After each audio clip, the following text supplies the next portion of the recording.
The land was more than dirt. It was our father's legacy. I thought blood would protect it. I was wrong. My own brother turned that soil into a battlefield, but he never expected the kind of justice I had waiting in silence. My name is Samuel. I'm 61 years old. I live a quiet life now, the kind where mornings are slow and silence fills the rooms. I was raised to believe in loyalty, in family, in trust. But what I learned is that even blood can turn against you when greed takes hold. Peace is a sound. It's quiet, steady, like footsteps on familiar soil. Before betrayal, there was peace. A kind of peace you don't notice while you have it.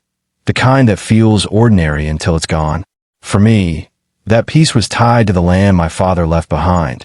Acres of soil, fields that stretched into the horizon, and the weight of memory buried deep within every inch. I was 61 then, old enough to know life doesn't hand you much, but fortunate enough to have inherited something no money could replace. The land wasn't just property. It was home. Every morning, I would walk its boundaries slowly, my hand brushing against old fences, my eyes catching the places where my father once stood. He had walked those same paths, teaching me and my brother what it meant to belong to something greater than yourself. The soil had carried us through hard years. It had fed us, sheltered us, held us steady when the world outside shook. And when my father passed, he didn't just leave us land. He left us responsibility. He made us promise to protect it. Together, as brothers. I believe that promise with all my heart. My brother and I weren't just family. We were the last two threads of our father's legacy. I thought the land would keep us close, a bond stronger than time, stronger than distance. Back then, my days were simple. I would wake with the sun, brew coffee, and sit by the window watching the light fall across the fields. Sometimes my brother would visit. We'd walk the boundary lines, talking about how the land would always be ours, how we'd keep it safe for the next generation. His voice carried confidence, pride even, as if he too felt the same weight of our father's words. I trusted him. More than that, I depended on him. When you grow older, you hold tight to family. The world grows smaller, friends pass on, and what remains is blood. And I thought blood was enough. The quiet was steady then. No arguments. No tension. Just long days marked by slow work and slow evenings, when I'd sit with a book or write down thoughts in an old notebook my father once used for records. In those pages, I sometimes wrote small things, the way the fields looked in spring, the smell of the soil after rain, the sound of the wind carrying through the trees. I didn't know those same pages would one day hold the story of betrayal. If I'd looked closer back then, maybe I would have seen cracks forming. Small things my brother said, questions about boundaries, mentions of papers and deeds. But peace makes you blind. When life feels steady, you don't search for the storm. You just keep walking in the sunlight, believing tomorrow will look the same as today. And for me, tomorrow did look the same, until the day it didn't. That was the last true season of peace. The last mornings when the land felt like ours. The last evenings when I believed promises were stronger than greed.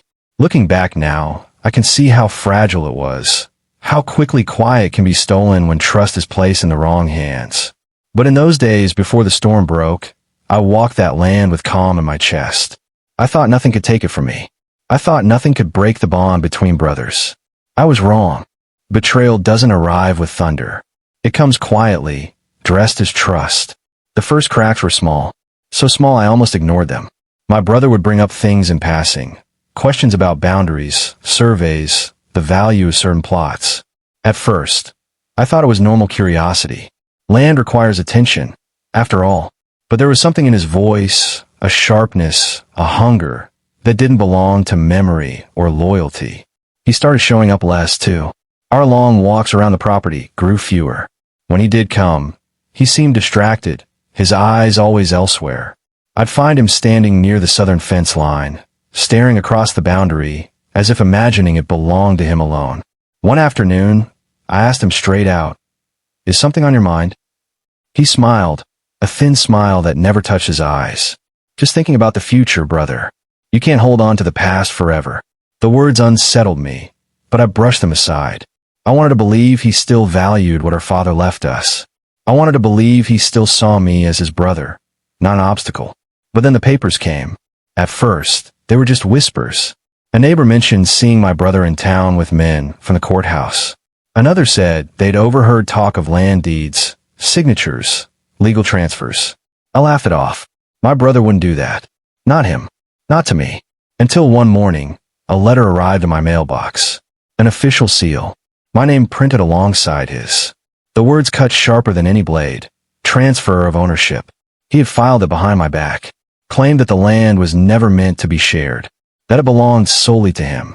He had forged papers, twisted words, turned what was once our father's gift into his own possession. I drove to his house that day. My hand shook, not from anger, but from disbelief. When he opened the door, he didn't even look surprised, almost as if he had been waiting for me. I asked him why. My voice was calm, but heavy. Why would he do this? Why would he betray not just me, but our father's memory? He didn't flinch. He didn't even lower his voice. He said, "You're old, Samuel. You can't work the land anymore. You let it rot. I'll make something of it. It's better in my hands. Better in his hands." That was how he justified betrayal. By painting greed as responsibility. By stripping me of my worth and dressing it up as necessity. I stood there, staring at the man I once trusted more than anyone. The man I had called brother for nearly 70 years. And all I saw was a stranger. He thought his words would end the conversation. He thought I'd step aside, too tired, too weak, too quiet to resist. He even placed a hand on my shoulder and said, "Don't fight it. It's already done." That was the moment something inside me shifted. Not loudly, not with rage, quietly, like a door closing in the back of my mind. I left without another word. But as I drove away, I looked back once at his house. The same house built with our father's hands, standing on the same soil our father had bled to keep. And I knew then, my brother had broken the bond between us. The land was no longer just dirt and fences. It had become the battlefield. He thought he had already won. He thought betrayal was the final word. But betrayal doesn't end a story. It begins one. There comes a moment when silence no longer protects you. It only sharpens what comes next.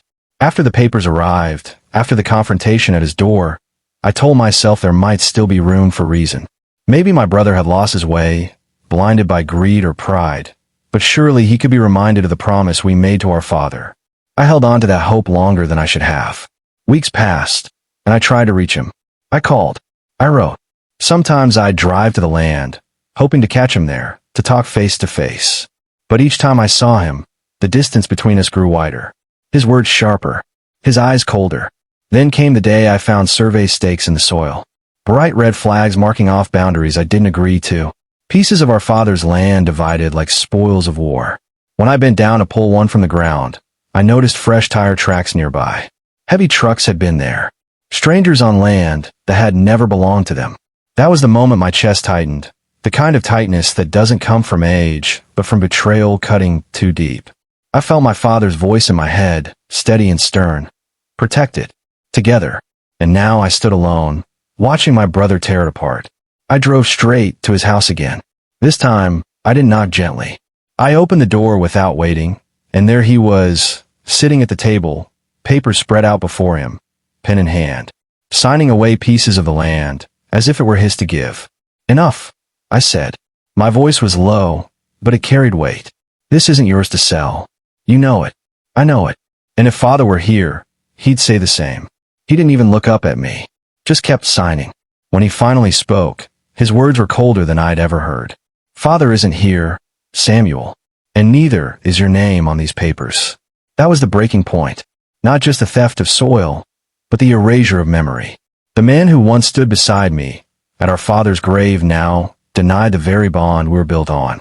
I stepped closer, my hands resting on the table, covering the papers. You can steal ink. You can move lines on a map. But you can't change blood. You can't change what's right. He finally looked at me then. His eyes weren't my brother's anymore. They were strangers. Cold, calculating, certain of his own victory. "Right," he said with a smirk. "Right doesn't matter in this world. Papers do. And I've got them." I stood there for a long moment, staring into the face of a man I no longer recognized. My heart didn't race. My hands didn't tremble. What I felt was something deeper, the quiet knowledge that the bond of brotherhood was gone, that the man across from me had chosen greed over blood, and there was no turning back. I left that house with no more words. No more appeals to memory, or loyalty, or promises made to a dying father. The conversation was finished. The bond was broken. That night, I sat alone at my kitchen table, the old notebook open in front of me. For the first time, I didn't write about the land, or the weather, or the smell of rain. I wrote about betrayal. I wrote about how silence was no longer just peace, it was preparation. Because when a brother becomes a thief, when blood becomes an enemy, the rules change. And that night, I knew silence would no longer protect him. It would sharpen me. That was the breaking point. Revenge doesn't shout. It waits. It breathes. It sharpens itself in silence. After the confrontation at my brother's house, something inside me shifted. I stopped calling him. I stopped driving to his door. I stopped trying to remind him of the promises we made at our father's grave. Words had become useless.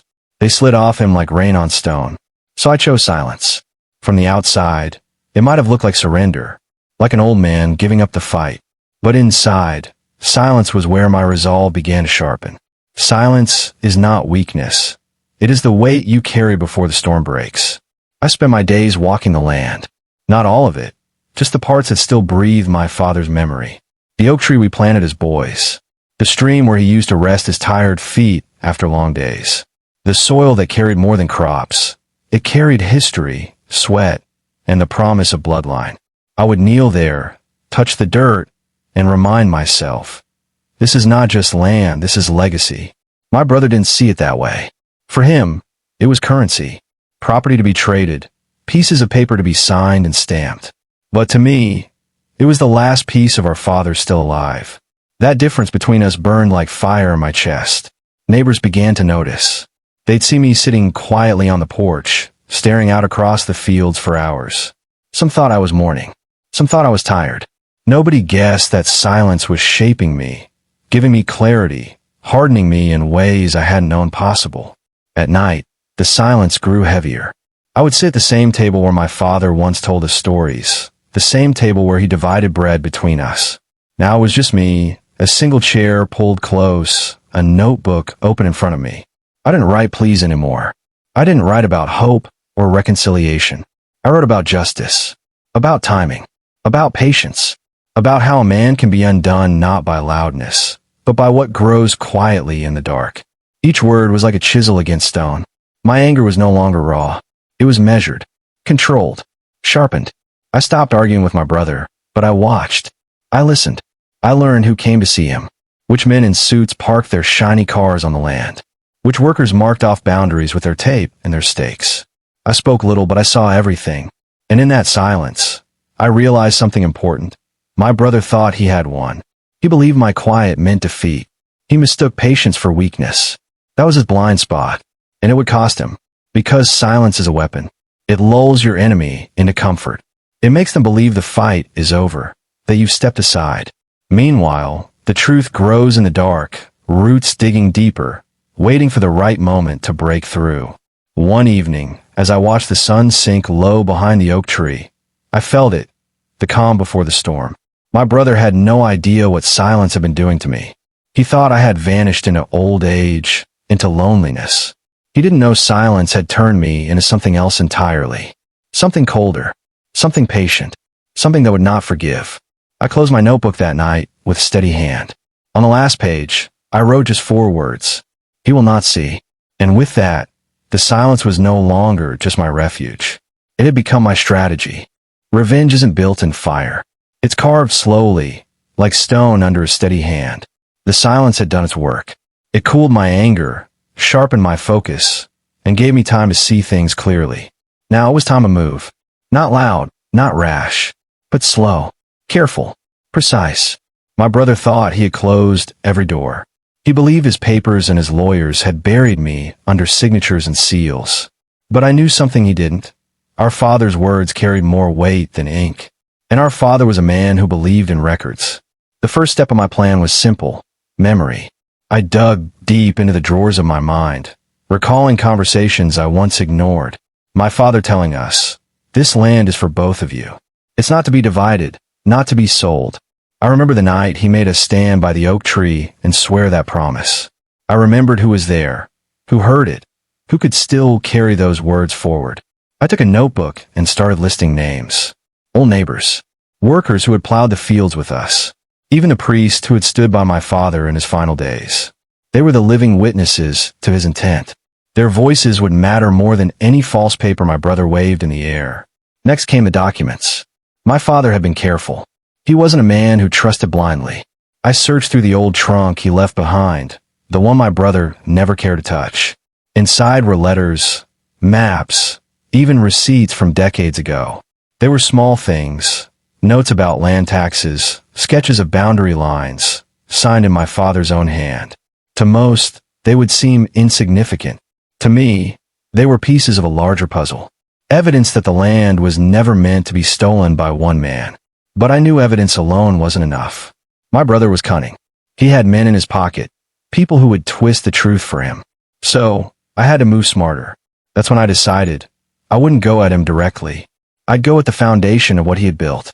His deals, his partners, his reputation. I began to reach out quietly. A phone call to an old friend who still worked at the county office.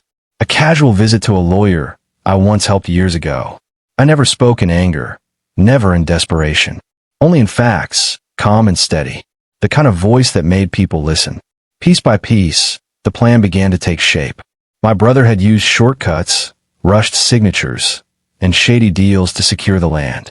I knew if I traced those cracks carefully, I could pull the whole wall down. At night, I drew diagrams in my notebook, mapping out his connections like a spider's web. Who he dealt with, who trusted him, who resented him. And slowly, a pattern emerged. He wasn't as untouchable as he thought. The men he partnered with only cared about profit. If profit turned to risk, they'd abandon him without hesitation. That was where my leverage lay. I didn't need to scream. I didn't need to fight. All I had to do was reveal the truth, one thread at a time, until the web collapsed on him. And so, the plan became simple in my mind. Gather every document and testimony tying the land to our father's true intent. Find the weak spots in my brother's rush contracts. Quietly inform the right people of his false dealings. Wait for greed, his own weapon, to turn against him. Each step was slow, deliberate, like planting seeds in soil. And I knew, in time, those seeds would grow into something he could never escape. I didn't think of forgiveness anymore. Forgiveness had no place here. My father's land had been stained by betrayal, and the only way to cleanse it was through justice. One evening, as I closed my notebook and looked across the fading fields, I whispered to myself, he will think the land was his victory, but the land will be his downfall. And with that, the plan was set. The silence had ended. The storm was about to begin. Revenge doesn't arrive with thunder. It comes step by step, so quiet you don't hear it until it's too late. The plan was drawn. The pieces were in place. All that was left was to move, carefully, one square at a time, like a game of chess where the opponent doesn't even realize the match has begun. I started with the documents. Quietly, I delivered copies of my father's letters and maps to the county office. Not through lawyers, not through arguments, but by placing them in the hands of an old clerk who had known my father personally. Take a look, I told him. You'll see something's not right. I didn't ask for favors. I didn't beg. I simply let the truth rest in capable hands. Then came the witnesses. Men who had plowed the fields beside us when we were boys. Neighbors who remembered my father's words about the land. Even the priest who had stood with us the day we buried him. One by one, I visited them. I didn't ask for pity. I asked for memory. And when they spoke, their words carried the weight of truth that paper alone could never hold. My brother noticed none of this. He was too busy parading around, shaking hands with developers, signing deals for roads and houses that had no right to exist on that soil. He thought I had disappeared into the shadows. In a way I had, but it wasn't weakness. It was strategy. The next step was to strike at his partners. Men who valued profit more than loyalty. Quietly, I made sure they heard whispers about disputes, about legal complications, about evidence resurfacing. I didn't accuse him outright. I just let the seed of doubt fall where it would. And doubt, once planted, grows fast. Soon, one of his investors pulled back. Then another delayed a payment. Small cracks, barely visible at first, but I saw them. I knew exactly where it was heading. Meanwhile, the county officials began to reopen old files. Contracts were reviewed. Boundaries questioned. The The kind of bureaucratic weight that grinds slowly but never stops once it begins. My brother, who once boasted that everything was signed and sealed, suddenly found himself answering calls he didn't expect, attending meetings he thought were long behind him. He tried to reach me once. A short message, nothing more than, "We need to talk." I left it unanswered. Silence was still my sharpest weapon. He would hear from me not in words, but in consequences. One night, I sat at my table, the same notebook open, maps spread out before me, and I realized something important. I didn't need to take everything from him. I only needed to show him that betrayal comes with a price higher than he ever imagined.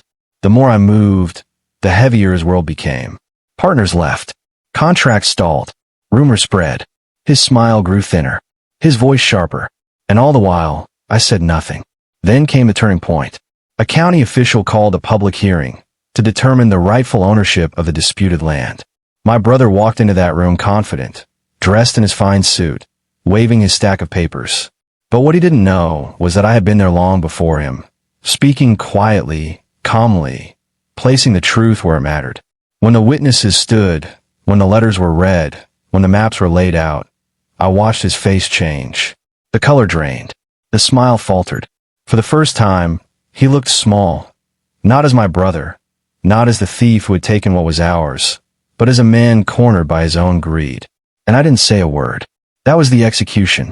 Not in fire, not in fists, but in patience, in silence, in letting the truth, piece by piece, crush him where it hurt most. As I left that room, I didn't look back. I didn't need to. The storm I had prepared was already raging behind me, and my brother was standing right in the center of it. Greed builds fast, but it crumbles even faster when the foundation is lies. The hearing was only the beginning. The real damage came after, slow at first, then like a landslide that couldn't be stopped. My brother walked out of that room pale, shaken, but still trying to hold his head high. He told anyone who would listen that it was all a misunderstanding, that the county had no right to question him.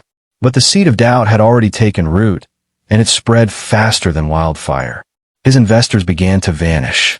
Men who once sat proudly at his table now avoided his calls. Those who had trusted his words saw risk instead of profit. They had no loyalty to him. They had loyalty only to their money. And when money felt unsafe, they left. His project stalled. Heavy machinery stood silent on the fields, abandoned by workers who hadn't been paid. Survey markers were pulled out of the soil. The shiny brochures he had once distributed promising new roads and houses became nothing more than paper scraps littering the wind. And still I stayed silent. Neighbors whispered now when he passed. The same people he once boasted to at church, the same ones he had invited to parties, now crossed the street to avoid him.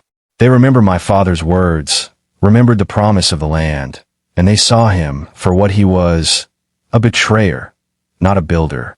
But the worst blow came from within. The county announced their final ruling. The land was never his to sell. Every deal he had signed was invalid. Every paper he had paraded around was worthless. What was once his pride became his ruin. I remember sitting on my porch the day the news spread. The air was quiet, the sun low, and I could see men driving off his land with their trucks loaded, leaving behind half-built frames and broken promises. It was a sight both sad and satisfying. The unraveling of a man who thought greed made him untouchable. He tried to fight back, hired new lawyers, demanded appeals, shouted in meetings. But the more he fought, the deeper he sank. The evidence was too strong, the voices too loud, the truth too sharp to ignore. And in that chaos, something else happened. People began to come to me. Old neighbors, townsfolk, even men from the county. They thanked me, quietly, for standing up for what was right. I didn't take credit. I didn't gloat. I only nodded, because this wasn't about pride. It was about balance being restored. My brother's downfall wasn't just legal. It was personal. His family drifted from him.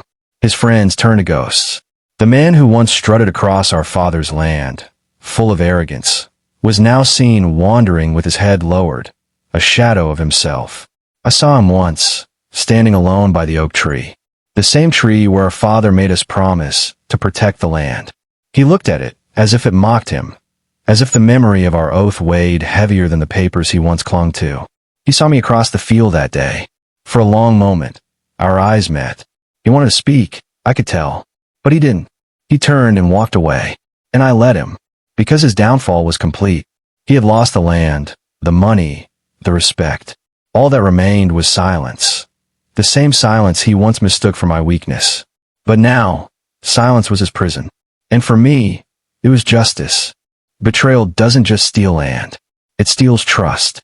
And once trust is gone, nothing grows in its place.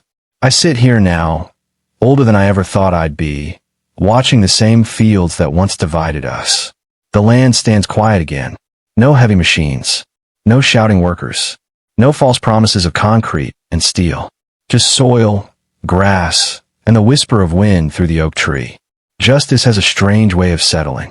It doesn't arrive in a flash. It doesn't roar like thunder. It falls slowly, like dust in sunlight, until one day you see clearly what has always been true. The land was never his. It was never meant to be taken by greed. And now, it is free of him. My brother lives not far from here still. Alone. A man who once surrounded himself with friends, investors, and admirers now walks with none. His house feels empty, not because of its walls, but because of the silence that follows him everywhere. I sometimes see him in town, shoulders bent, eyes lowered. The same people who once chased after his approval now turn away. He's a man marked by his choices. Do I feel pity? Maybe. For a moment. I remember the boy I once played with in these fields, the brother who stood beside me at our father's table. But that boy is long gone, buried beneath greed and betrayal. What stands now is the man who chose wealth over blood, paper over loyalty. And so, my pity fades as quickly as it comes. Some would ask me if revenge made me whole again. The answer is simple. No. Betrayal leaves scars that never fully heal. But revenge, patient and cold, gave me something else. It gave me balance. It restored the weight of my father's promise. It reminded me that silence is not surrender. It is the sharpest weapon of all. When I walk the land now, I feel my father's presence more than ever. Not in anger, not in grief, but in steadiness. The oak tree still stands tall. The soil still breathes. And I know, somewhere, he sees that his legacy remains protected. Not by papers, not by lawyers, but by patience and truth. My brother once told me I was weak, that I would never fight him. He was half right. I didn't fight him with fists or fury. I fought him with time, with silence, with the truth he thought he could bury. And in the end, he never saw my justice coming. I don't need to speak to him anymore. I don't need to remind him of what he lost. Every morning he wakes up on land that no longer belongs to him. Every whisper he hears in town, every silence that follows him down the street, that is reminder enough. As for me, I live quietly. My days are simple, my nights calm. I don't boast about what happened. I don't retell the story to strangers. It's not a tale of victory. It's a tale of betrayal answered by patience. And in the end, that is enough. Because he thought betrayal would bury me. He thought greed would silence me. But what he never understood is that silence doesn't destroy. It waits. It builds. It sharpens. And when it finally speaks, it ends everything.